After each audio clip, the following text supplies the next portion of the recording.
Salve, salve, Santistas e precisos de todo o Brasil e de todo mundo. Eu sou o Rafa e vou falar agora pra vocês sobre o jogo Santos e Botafogo que vai rolar nessa segunda-feira, às 8 horas, na Vila Belmiro. Vai ser a quinta partida do Peixão nesse Campeonato Paulista. A gente está indo de uma semana conturbada, vindo de uma derrota contra o Corinthians em um clássico. E agora a oportunidade de se reerguer contra a pior equipe do campeonato até agora, o Botafogo. O Santos até agora com 7 pontos no campeonato, 2 vitórias, um empate e uma derrota. O Botafogo apenas um pontinho nesse campeonato. Lembrando que a rodada já começou durante o fim de semana, né? Para variar um pouco, o Santos ficou com o pior horário possível para se jogar. Nessa rodada a gente já teve Palmeiras 1, Ponte Preta 0, Corinthians 0, Inter de Limeira 1 e São Paulo 1, Santo André 2. Então a gente vendo que a nossa situação pode não ser das melhores, mas também os nossos rivais não estão muito bem. E também lembrando que é começo de temporada, muita oscilação, muita coisa ainda pode acontecer, muita coisa ainda vai mudar ao longo do ano. Então, já tinha falado, o Botafogo tem apenas um ponto no Campeonato Paulista e vale ressaltar o último jogo do Botafogo, que foi também na segunda-feira, só que na passada o Botafogo de Ribeirão conseguiu perder para o Mirassol, não de 1, nem 2, nem 3, nem 4, nem 5, 6-0 para o Mirassol. Para você ver a fase que está o Botafogo, então já fica assim um aviso. Podemos mandar muito bem amanhã, mas mesmo assim não vale se empolgar. Tem que lembrar que o Botafogo é um time muito, mas muito fraco. Repetindo, tomou 6-0 do Mirassol. E vendo os jogadores do Botafogo, ninguém que chamasse atenção, tirando por ele, Diego Cardoso, moleque que é menino da Vila, foi campeão da Copinha. Um jogador que muita gente diz que merecia mais oportunidades. Eu também queria ter visto ele sendo um pouco mais testado no time profissional. Não teve muitas oportunidades, foi emprestado para o Guarani em outras oportunidades e agora está lá no Botafogo. Então, um jogo que o Santos é ultra favorito, um jogo que vai servir mais uma vez para fazer testes, mas que pela primeira vez em um tempinho o Santos não vai sofrer tanto com lesões. Então a gente vai ter uma esvaziada boa do departamento médico. Só o Marinho continua lá se tratando, ele teve uma fratura no pé no primeiro jogo lá contra o Botafogo, então é o único no DM. O Aguilar e o Arthur Gomes já estão quase bons, não devem ainda estar no banco contra o Botafogo, mas já na partida seguinte, no fim de semana seguinte contra a Ferroviária, lá em Araraquara, a gente deve ter já o Aguilar e o Arthur Gomes no banco. Veríssimo, grandes chances de jogar amanhã. Madison, grandes chances de estar no banco. Os dois já estão bem, então vão depender só da avaliação técnica, da decisão da comissão técnica, na escalação que a gente viu como provável na maioria dos portais. O Lucas Veríssimo vai ser titular, o Madison ainda vai ser banco para o Pará. O Santos que nesse último treino do domingo teve um rachão, muita gente contra, não sei se tem gente a favor. Acho que assim, se vai dar rachão é porque está muito confiante, é porque trabalhou muito durante a semana. Vamos ver amanhã qual que vai ser, mas no geral não gosto muito de rachão, me lembra muito o Levir Coupe, que era o professor dos rachões. Os jogadores têm que treinar, no ano passado todo mundo só treinava, não tinha essa de rachão. Mais próximo de um rachão era um jogo assim com campo reduzido, muita intensidade.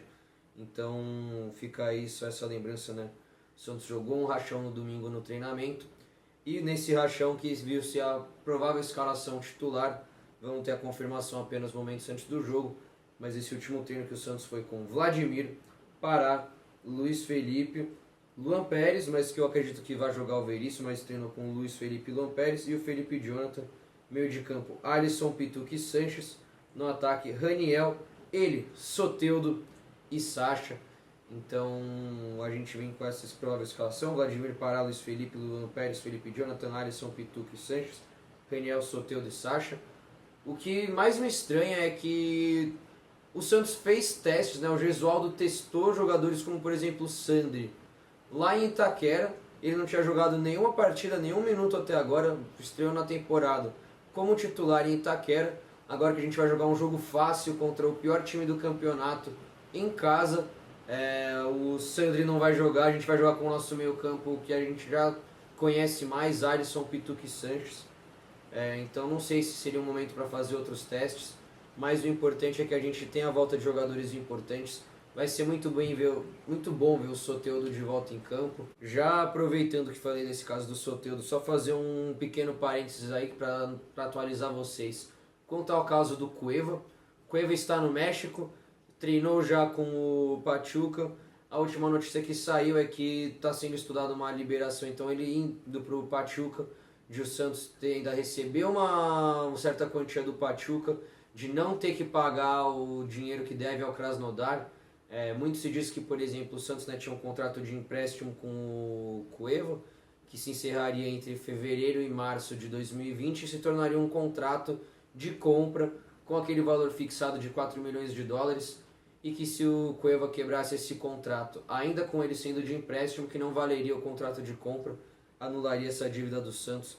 Mas aí é muita especulação, se eu não me engano foi no Lance que eu vi isso. Então temos que aguardar para ver o que vai acontecer mesmo. Eu acho que vai ser um caso super enrolado, que vai demorar para se solucionar, mas só queria fazer esse parênteses. Ainda assim, sobre o jogo de amanhã e sobre o que a gente esperar. Eu não vou cobrar do Gesualdo que o Santos esteja bem amanhã e jogue pra caramba com o seu 100%. Isso eu vou cobrar no dia 3 de março, que a gente vai estrear na Libertadores. O que a gente pode cobrar amanhã? É um Santos melhor do que a gente viu há uma semana atrás. Um Santos melhor fisicamente, melhor taticamente, melhor tecnicamente, em todos os aspectos a gente tem que ter uma melhora muito grande, porque a nossa última partida contra o Corinthians foi desastrosa, um time que foi horroroso. Então a gente está dando tempo ao Gesualdo, a gente sabe que ele teve muitos desfalques nesse começo, mas agora os desfalques estão voltando e a gente quer ver uma melhora substancial no time. É até interessante a gente lembrar que vai fazer agora, nesse fim de semana, no sábado, o Gesualdo completou um mês de trabalho. Inclusive teve uma entrevista coletiva do Luiz Felipe durante essa semana, que ele falou, né, que muito se reclama que o Santos está marcando atrás, que o Santos não está pressionando muito. E o Luiz falou que o Gesualdo tem conversado com eles e dito que o Santos vai avançando as suas linhas para marcar mais pressão, marcar mais em cima ao longo do ano, que nesse momento de começo de temporada, de preparação física ainda não estando daquele jeito, que o Santos está marcando um pouco mais atrás, mas que a ideia dele ao longo do ano ir avançando as linhas. Então é o que a gente quer ver. O Passo teve uma semana muito ruim, o clássico contra o Corinthians. Queremos amanhã linhas um pouco mais altas, queremos marcação, mais pressão, queremos ver um time fisicamente melhor, um time mais vibrante e também melhor tecnicamente. Para finalizar esse vídeo, vamos falar aqui aquele destaque para as Sereias da Vila, que elas merecem.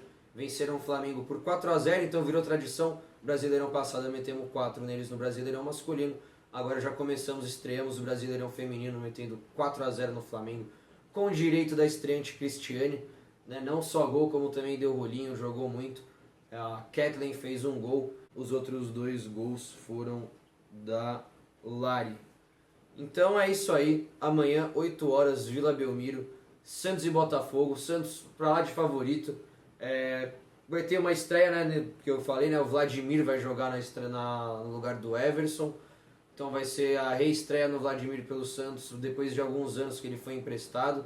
Muita gente da torcida gosta dele. Eu ainda sou muito reticente, eu ainda não boto fé aí no Vladimir. Ele é um cara que, quem acompanha o canal, no comecinho lembra, nos vlogs a gente começava os vídeos mostrando o aquecimento do Vladimir, ele tomava gol no aquecimento. Quando o Santos foi precisar dele lá para 2011, né, quando estava prestes a disputar o Mundial, ele foi muito mal. Depois, em 2015, foi bem naquela reta final de Paulista, depois o Vanderlei retomou a posição, e aí ele vai ter mais uma chance amanhã, espero que vá bem, mas ainda assim prefiro de longe o Everson. Valeu? Então, se vocês tiverem alguma coisa para comentar sobre a escalação do Santos, vocês acham melhor fazer teste agora ou não, para ir para cima, vamos com tudo, comentem aí o que vocês acharam, se concordaram com as minhas opiniões ou discordaram.